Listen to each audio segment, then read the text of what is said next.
think if we look at the attributes that really make something rest on the infrastructure layer, our education system really does meet those attributes. However, there seems to be an erosion of the infrastructure level in our society.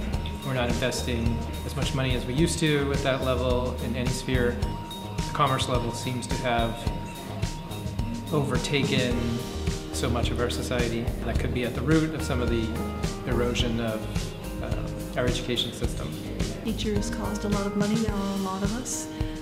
The buildings are big, they are old, a lot of money was put into building them, just like bridges, they're out of date and they're starting to leak badly. So we may need to reconceive of the home layer of education, or at least recommit to trying to build it back up as if it were infrastructure. I think recognizing that that layer is pushing the layer below and generating change in the layer below, not simply getting in the way of the layer below, is an interesting idea, a powerful idea. You get so mired in the politics, and so mired in the obstacles, and so mired in the resistance to change, that this exercise to me frees me up to kind of think about longer time frames and new strategies and patience and the efficacy and usefulness of messiness. I start to think of these different paces and different motives and different values as opportunities rather than obstacles.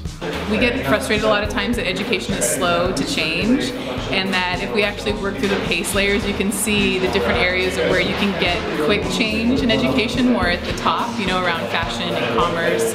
And if you want to do real impact, you have to be in it for the long haul. I think this is such a necessary corrective, because even if we don't mean to short-term, think short-term, we do, just by the nature of our work and how far we focus. In all of our conversations about school and how schools should change and what matters, we tend to focus on what is effectively one layer and one set of values, and wish the others didn't exist.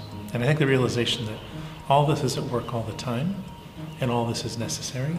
This is a part of a sort of a functional system of the evolution of civilization, is actually quite liberating.